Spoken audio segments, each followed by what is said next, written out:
SJC-10393, Silva versus Rent-A-Center, Inc. A couple of trees on that one.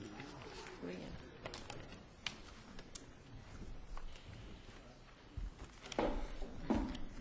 you.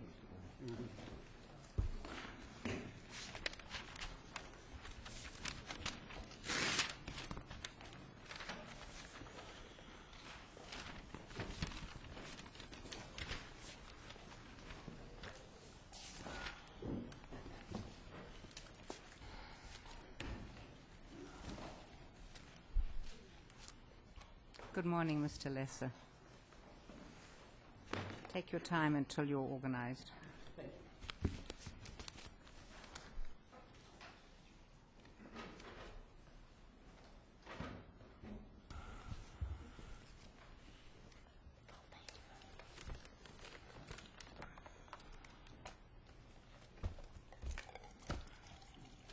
Good morning. Good morning. May it please the court. I'm Seth Lesser, and proud to be here on behalf of the plaintiffs in this action, Ms. Silva and Mr. Costa. Mr. Costa is actually in the courtroom today. The issue that was certified by United States District Judge Michael Ponzer is which of two Massachusetts statutes apply to the rent-to-own transaction of Mr. Costa. Whether it be the Massachusetts Retail Installment Sales Act, which I will refer to as RISA, enacted in its present form in 1971, or the Massachusetts Consumer Lease Act, which I will refer to as the CLA, enacted in 1986. You could read the question as which of two, if any, couldn't you? Absolutely. It conceivably could be that neither. I suspect, however, that would not be the result of the court, and because, in effect, we have two statutes, both of which, Your Honors, would apply to rent-to-own transactions. Make no mistake about that. Because the plaintiff's position is that in 1986, when the CLA was enacted, what occurred in Massachusetts, and this is distinctly, fundamentally different from anywhere else in the country, the Massachusetts legislature carved out from a number of statutes, but most specifically and pertinently, RISA, a small set of transactions, those which are 4 months or less. That is the specific, plain, black and white read of the Consumer Lease Act. And it is plaintiff's position, although we have no legislative history, no cognizable legislative history, certainly, that what the Massachusetts legislature did was take Rent-A-Center and the rent-to-own industry at its word, because, to use Rent-A-Center's own words, and I'm quoting from the brief that was submitted to the New Jersey Supreme Court in Perez, and it's quoted in the NCLC and other consumer groups' amicus brief at page 19, note 17, is, consumers, this is a quote, who want to try out an item before committing to the purchase, and consumers such as college students, professional athletes, shore home owners, and movie studios who need items for discrete periods of time are one of the constituencies for which this industry exists. The Association of Progressive Rental Organizations, in its amicus brief, also says the exact same point at 13, that there is one of the reasons that this industry goes about the country and argues these are good transactions. It provides It's for things. what? Excuse me? It's what? Is that this rent-to-own No. structure You said it goes about a country and goes argues. about the country. I'm sorry. Yeah, and argues. And argues that one of the good values of rent-to-own is provides people with the opportunity to try items for short periods of time. And Do they say of 4 months or less? Couldn't students or athletes or people who want to try it out for 6 months? if the statute had been written with 6 months in its language, most certainly. But why isn't this exactly right? I mean, these contracts don't, I mean, they permit you to return it at any time. So if you want to try it out for any time as long as it's not within the first week, I assume, but literally That's correct. Any Or, time. no, first day I would actually say Justice Maybe. Cordy. So The why issue is is a contract that automatically renews, and on its Why does face. it automatically renew? I missed the automatically renew part. Well, that's how a rent-on transaction exists. But where- You go to the store, and you take the good, you take it home. If you do not return it it automatically rolls over and renews. Well, that's What the not a contract bad, says. that's not a bad business judgment. What are you supposed to do? You can keep it at home and not pay, and then the Of course, but you are obligated How do by you virtue. pay? When it automatically renews, this is just following up on what the Chief Justice just asked you. How does the person who has this at his home, how does he pay? He has to go into the store and pay usually, and there's a whole literature as to the enforcement mechanisms, which is one of the reasons the amici the consumer amici stress to this court. But that's not specifically in terms of the matter of how you determine the statute. I would submit, there's something in the record, I'm sorry. This says, I don't know, I'm looking at the contract. It says if you choose to renew this agreement beyond the initial term, 1 week, or beyond any subsequent renewal term, you may do so by making an advance rental payment on the Saturday of each week, or you may choose to make advance rental payments on a semi-monthly or monthly basis. Where does this automatically? Because if you don't return it, you don't return- it rolls over. Your Honor, Well, Justice if Cordy, you don't may. return it or pay rent, you violated the lease. Well, this is, of course, the critical form and substance issue. What is a contract of this sort? I believe if you looked in the record at RA 86, which is the rent-way agreement, Ms. Silva initially rented with rent-way. In that agreement, the heart of the transaction is actually given away, because on RA 86, under the early purchase option, there is a statement. Near the end of this agreement, the early purchase option price may not be less than the remaining rent. The end of this agreement necessarily means 21 months. And for the same reason that it's on its books, the Rent-A-Center has the term 82 weeks. The real substance of this transaction is that it is a lease with an option to purchase, and that rights But and obligations. the lease is terminable at will at any time without penalty. Absolutely, Your Honor. But where you have, there's a continuum, to use the Perez case's analysis, between pure leases and purchase leases. And a purchase lease is one where you have an option, and where with each payment you have acquired some ineffective equity, which is what is lost. Why isn't this a 1-week lease with 81 options to renew? Because, Your Honor, it's not the way, because one could say in a strict formalistic sense it is. But the reality of it is that the consumers and Rent-A-Center itself, as we point out in the briefs, view it as as a method to purchase. And the statute, the Retail Installment Sales Act, as amended, addresses the situation where you have a lease with an option to purchase. Yes, one could define it, recut it into minute pieces. So But I would But suspect, that's what it is. I would The suspect only obligation that the lessee has, in the words of the statute, the only obligation that the lessee has is to pay a 1-week rental. Yes, but unless it is the item is returned, the obligation continues. And these are contracts, but- Your Honor.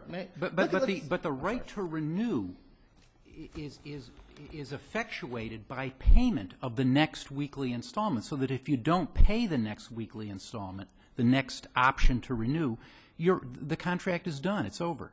Well, no, it's a contract that extends for a longer period of time, just as the word agreement, by its very nature, and the rent-way contract encompasses it. Rights and obligations are created But you for an have- entire period, 82 So, but weeks if you and the don't like. return it, I mean, unlike the installment sale, I mean, maybe I have this wrong, but if you don't return the used computer, and you don't come in and pay, does the Rent-A-Center get to recover 82 weeks' worth plus the computer? No, because you have an option. And it cannot be, I would submit, Your Honor. But that would be different from an installment sales contract, correct? No, well, RISA third sentence, the sentence added in 1971, covers options. And I would submit that the mere ability not to have to go through the full term of even a retail installment sale contract, because that's Rent-A-Center's essential argument, the person does not have to complete the term, does not have to reach the end, would take, if that were true, then the first sentence of Section 1 of 255D, the first sentence would also not be effective, because that provides, and by the way, the first sentence is very interesting, and the briefs did not focus in on it. But the first sentence was very long, and I can't read it all because I'll use up all my time. I will paraphrase. It's an agreement, this is what provides, for providing for the sale of goods for which a person, for a specified amount, which the buyer undertakes to pay. By the way, if one wished to have in the third sentence the option to purchase 1971 amendment language, strong language saying undertakes to specific amount, undertakes to pay, the legislature had that language in the statute already, and they could have and should have used it. But more importantly, the undertakes to pay has to be in one or more payments subsequent to making the agreement. If it is true that the ability to accelerate... Mr. Less, forgive me, just, you're at 255D, Section 1? Yeah, the Yes, the definition- agreement of retail installment sale, The definition of it. the definition. An agreement other than a revolving credit agreement, et cetera, et cetera. If it were the fact that one could accelerate the terms and pay early that takes an agreement out of RISA, then there would be no RISA agreements, because one could easily structure the sale that says you owe, starting on the first of each month hereafter, $50 a month. But you can at any time prepay it or accelerate and come in. If it were you looked at the first of the series or the first act, then you could put that into every RISA contract and nothing would fall within the statute. So it cannot be that merely because you have the option not to complete all the obligations and rights that you've obtained in signing the contract that defines whether or not you're encompassed within RISA. Our position is that, in effect, and uniquely among the states, that Massachusetts set out, as I said, to take the industry at its word and provide for a very narrow exception from the Retail Installment Sales Act. Okay, but Rent-A-Center says that what would be covered by RISA would be, say, a 20-month lease with an obligation to pay each of the 20 months. That it's not revocable, that you've obliged to pay 20 months of rental payments, and after the 20th month, for $1, it's yours, as opposed to this, where you have no obligation to pay more than the Your first Honor, week. this is, of course, the importance of the New Jersey Supreme Court's decision in Perez, which addressed head-on what does it mean to have an unconditional obligation to have to complete the transaction. An option is incompatible with an unconditional obligation. You certainly can have retail installment sales agreements where the rights on each side are unconditional, but in 1971, the option language was added to this statute. And the question is, does that therefore mean that you still have an unconditional obligation?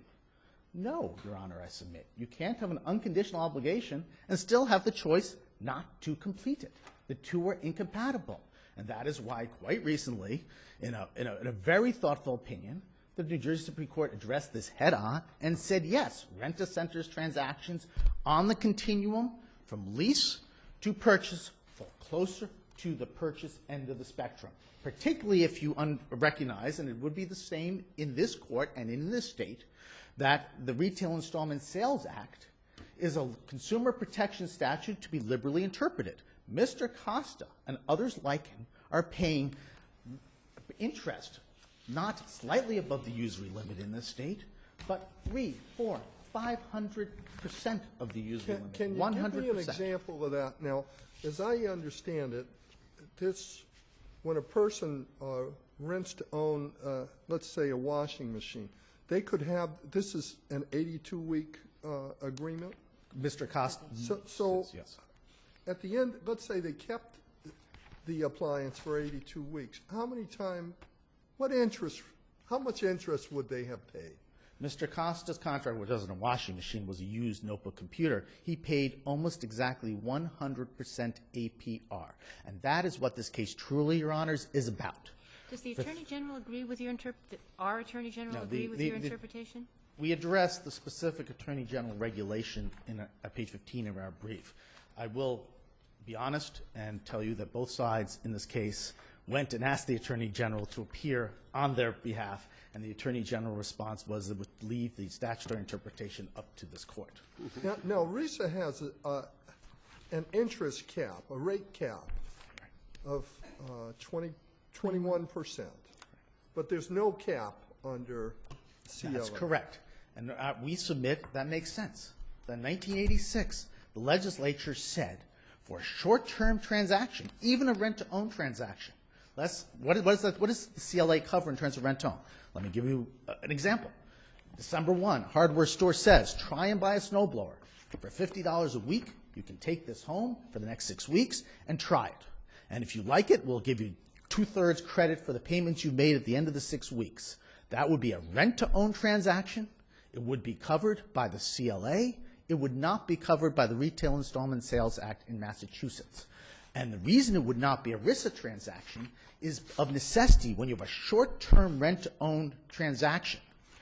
The interest rate is going to be the amount of the payment at the end. The last payment for Mr. Costa, it was simply one last payment.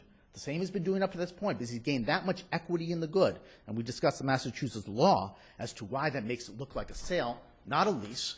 But that would be, if you have a short term, 4 months or less, you would not have the ability to have a nominal option rate, or else the contract's weekly rate would be so high it would be economically make little sense. It is important to point out that these kinds of transactions governed by retail installment sales is what Rent-A-Center does in America still. In New Jersey, it has more stores than it did in the year in which the Perez was decided. In Wisconsin and Minnesota, it has Mr. Lesser, let me retail just installment ask you, sales. partly because your time is up, but you lead me to ask a question. The briefs are replete with facts. We have about 2 undisputed facts in the joint statement, and then we have claims like Rent-A-Center has, got more stores today than at any other time. Is there any agreement on the facts other than the 2 undisputed facts?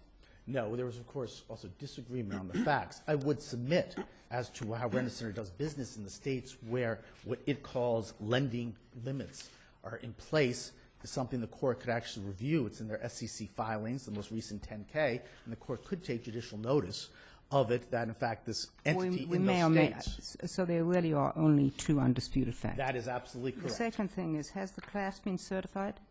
No, this Judge Ponzer took one look at this case and quite literally said, this was on a motion to dismiss, that this court should address the issue because it is of significance to Massachusetts consumers. Okay. Chief, may I? When you finish? How many rent-owned centers are there in Massachusetts? There are 69, and if Your Honor looks at the rear of the National Consumer Law Center, the National Association of Consumer Advocates, every Massachusetts legal aid, a legal service entity except for Massachusetts, Western Mass, which is co-counsel with me in this case, at the rear there's a fascinating, truly fascinating map of the state created by the Kirwan Institute on Race and Ethnicity at Ohio University, which shows you where the Rent-A-Center, 69 Rent-A-Center stores are, and shows in really extraordinarily dramatic terms that everywhere that you have a zip code in this state which is fundamentally poor or at the poverty level or below, that is where you're going to find a Rent-A-Center store or one in immediate proximity. It's an extraordinary chart. I commend it to you, and the Kirwan Institute was very good to do that for this court and, in this case. Thank you, Mr. Lesser. Ms. Boland? Thank you, Your Honors. My name is Beth Boland. I am with Bingham McCutcheon. We represent Rent-A-Center here. I'm here with Ronald DeMoss, the General Counsel of Rent-A-Center, who has flown in for this. We have moved for his admission pro hoc vice to appear before this court. Your Honors, I think that the questions that I heard from the justices really point to the very fundamental misapprehension that I think the plaintiffs have about these contracts. They do automatically terminate after every single week. They do not automatically renew. They are terminable without penalty, and therein lies the complete difference about how these contracts do not fall within the Retail Installment Sale Act, and they do fall within the Consumer And what Use happens Act. if they automatically terminate, but the used computer isn't returned? Right. What happens then? Yeah, there's no acceleration, there's no attachment, there's no garnishment, there is no relief for any remainder, quote, remainder of the contract, because there is none. What Rent-A-Center would do was attempt to try to get the property back. And if there were a few weeks that they had the property that they didn't pay for, they would try to get that because they hadn't paid for the use. But there's no deficiency, there's no remainder, there's no debt that will be collected on that. There's no hit on one's credit report in the same way that it would for an installment sale contract. Well, what do you, you probably, I'm sure you addressed this, but I'm forgetting at the moment. What do you say to the language in the definition of retail installment sale agreement, that the sentence, the 1971 edition that Mr. Lesser depends upon? Oh, about the significance of that sentence? About the option. Of the option. Yes, there's two different pieces to it. First of all, the first sentence very clearly refers to a finance charge. There are also different types of installment sales that don't necessarily impose a quote finance charge. And what the second sentence is trying to do is to get to those disguised option, those disguised sale agreements. This language, and the importance of this language was, remember, the first part of the statute was adopted in 1966. In 1960, Ms. Boland, you know, I know you all know the definition well, but I really have to have you point to the language and say, what are you pointing to? You're talking about an agreement other than a revolving credit agreement, that sentence, and the finance Right. charge in that sentence? Yes. Okay, now Yes. where's the second sentence? The A second- retail- It's the third sentence, right, that we're talking about? it is the sentence, it's actually on page 18 of the plaintiff's brief, opening brief, and they highlight the added language. And I think that's a good place where we can look so we're all on the same page. If you look at page 18, they have highlighted the portion that was added in 1971. That Yeah, the portion... problem that I have is they seem to be missing a sentence. So Yes. I prefer to work from the statute, and you don't have the statute in your brief. I've got their statute. It's But it's but I page 8 of the addendum. If you have their brief there, it's page 8 of the addendum. Yeah, Yes. the blue brief. So you're talking about the third sentence, retail installment sale agreement shall also include, is that the sentence you're focusing on? The retail installment sale agreement shall also include. That's the one that is at issue here. Okay, Yes. so now tell me what your position is. Okay, is that sentence was added in 1971 Right. after the federal TILA, Truth in Lending Act statute was Right. passed 2 years earlier. That language mirrors and brings in to the Massachusetts statute from the federal TILA statute. That federal TILA statute has been interpreted very clearly by the Federal Reserve Board 2 or 3 years after that was adopted. The Federal Reserve Board issued a series of opinion letters saying this language does not cover a whole swath of the economy, the rental, the leases under the economy. And therefore, the federal government adopted the Consumer Lease Act in order to cover those leases.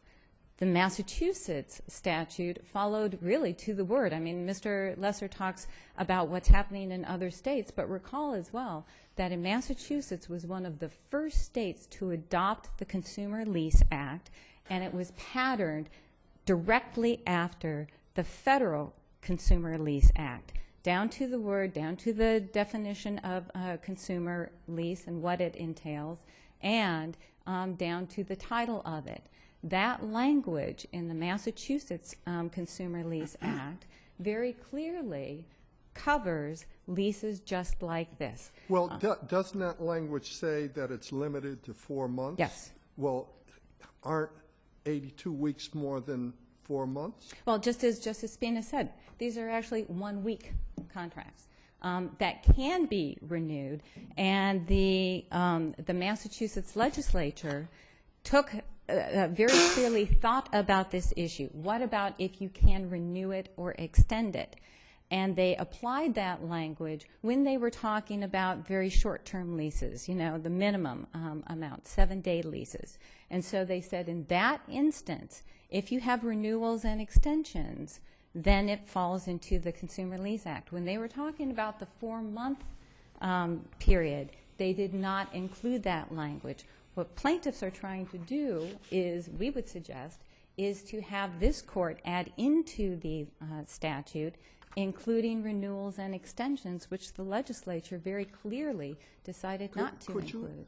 could you tell me, is there any limit on how much interest you folks can charge? Well, there is no interest. These are 1 week, and it's very clear, this is a very important point, is that this is a very different product. You do not agree to buy it up front and then have interest. What customers agree to do is they are taking on the use of the product, and it's a very different product. Rent-A-Center, unlike an installment seller, they deliver it, they set it up, they maintain it, they repair it, they replace it. The customer has the ability to walk away from that transaction at any time. And so that is a very different type of contractual relationship than simply if I were to walk into Best Buy and say, give me that and let's finance it. Is it Very unusual for a customer to pay 100% more than the value of the item? No, it would not be. It would not be for if they were to go through the entire amount of the contract. But recall again that these contracts, and Mr. Costa actually did this, he exercised the early purchase option. After his X number renewal of the contract, he said, I want to buy it and I want to buy it now. And so he decided to pay a lump sum, which was not nominal, in order to buy that. If a consumer does that right up front, then they avoid any of that, quote, interest. There is no interest. They have an option. Does Rent-A-Center finance those purchases, or any purchase? No, they're not financed at all. What happens is the person goes on a week-to-week basis. They decide in order to renew it by showing up at the store and paying their weekly amount. But I mean, if they elect to if No, a they customer don't elects to purchase, They they have to can't pay get it. refinanced. They have to get their own financing. Or they have to pay it up front. Yes, either get their own or just come in with the cash and pay it. Most customers, if they do reach ownership, they do that. Actually, most of the contracts never reach ownership whatsoever. Well, there's a debate about that, though. Yeah, yes, there is, and I understand that is. And you heard me saying to the Yes. podium, Is we this a just fact? answer the question. We don't The, look at the facts. I understood your answer to Chief Justice Marshall to really go to the CLA and its relationship to TILA. Yes. I'm still, and maybe I'm just being dense, I still don't understand what you say as to this third sentence within RISA. Oh, yes.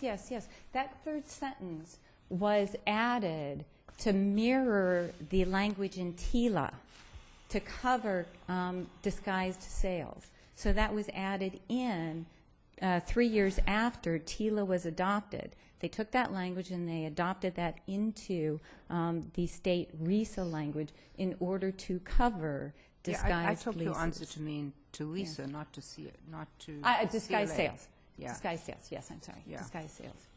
Yes, so that was added there. I think the most important aspect of this is to focus very clearly on the two requirements of the RISA statute. Number one, a contract to pay the entire amount for the goods. And I think your honors have posed the questions very clearly that show that this contract fails to meet that first prong of that standard. Why is that prong, why is that requirement very important in RISA? Because if a customer agrees up front to pay X number of dollars and they fail to do so, there are a whole series of harsh remedies that follow from that. They have the acceleration of the debt. They are subject to attachment of their bank account, garnishment of their wages. This is recourse debt that they take on. There is a hit on their credit account. It has many different permutations and collateral consequences in terms of bankruptcy, in terms of accounting, in terms of tax.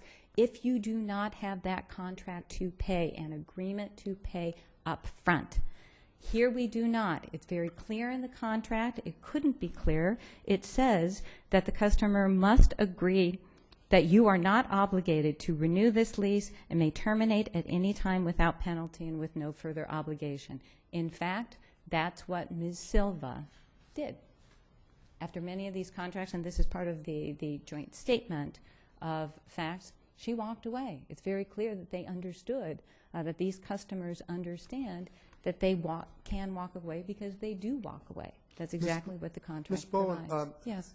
your brother says that there are 69 rent-to-own centers. Do you agree with that? That sounds about right. That's 69 of your company. I mean, there may be others of other companies. This is 69 correct. rent-a-centers, correct? Rent-a-centers. And do you agree that they're, according to him, located only in very poor neighborhoods? No, I wouldn't say that at all. I wouldn't say that at all. They are in a mix of neighborhoods. There are a variety of customers that that frequent these. There probably is a larger concentration if you stack it up. But if you actually look at the maps that are outside of this record that Mr. Lesser referred to, they're also in mixed income neighborhoods. There are I take a it, variety though, of that folks. our only task here is to look at The CLA. Chapter 93, Right. Section 90, and to look at 255D, Section 1 and 11, or actually only Exactly. Section 1. Exactly. And under the statutes, it is very clear. Certainly Ms. Boland, doesn't. let me ask you Yes. this, and what is the worst case for you? I mean, I understand how you deal with Payless. Payless didn't have a CLA, it didn't have a CLA, right? Right. And it didn't have and it has the all other or such similar Right, contracts right, or whatever the language is, right? I mean, from your point of view, what is the worst case? Yeah, in three and only 3 states have there been negative conclusions by the Supreme Court. With that, statutes similar? no. No, you're those- talking about New Jersey? Yeah, we're that's talking. Wisconsin, Minnesota, New Jersey. Yeah, we're talking about Wisconsin, Minnesota, both of which Right. intentionally include rent-to-own contracts in their RESA statute. New Jersey is the only one that could possibly, have any argument, and that, as Your Honor indicated, number one, they didn't have a CLA, so you understand that they might be reaching hard to try to encompass these contracts, because otherwise, in New Jersey, they would have been totally unregulated. Second of all, the RESA statute there is far broader, and the court makes repeated reference to that broadness, that breadth of the statute as the reason why they are trying to fit that round peg into the square hole. Here, there is a square peg and a square hole. That is the Consumer Lease Act that this fits very clearly in, that Judge Ponser has asked this court to see whether it fits into. The contract that's Exhibit A Yes. describes the condition of the property as used. Yes. I take it that means that this computer once the subject of a prior rental agreement? Yes, that's exactly right. That's And do exactly they, does the price come down after it's, if it's used as opposed to a brand new computer? What happens is kind of twofold. Number one is there can be a difference in the price. I'm not sure that there always is. However, what some customers do, because they can apply their old payments to the identical product, is if they have a used one, they can come back in 2 weeks later and say, I'd really like that new one instead. And so you can get a new one for that exact same price. It is the product that they are buying. It's not necessarily that particular one. They can exchange it and get a new one if they would Or so renting. like. Or renting, as it were. Exactly. Even after 1 year? You're right. Even after 1 year of rental payments, they can say, here's my Yes. 82nd payment, I want a brand new computer. That's my understanding. That's my understanding, that they can go back in and exchange that piece so that they could get that. Ms. Boland, your time is up. However, at least Exhibit A, Yes. there may be a more clean copy in the record appendix. I would love it if the parties Yes. could agree to get together to get me a copy of the consumer lease agreement that I can actually read. We would be happy to, Your Honor. Thank you. Thank Yes. you, Ms. Boland. Thank you, Your Honors.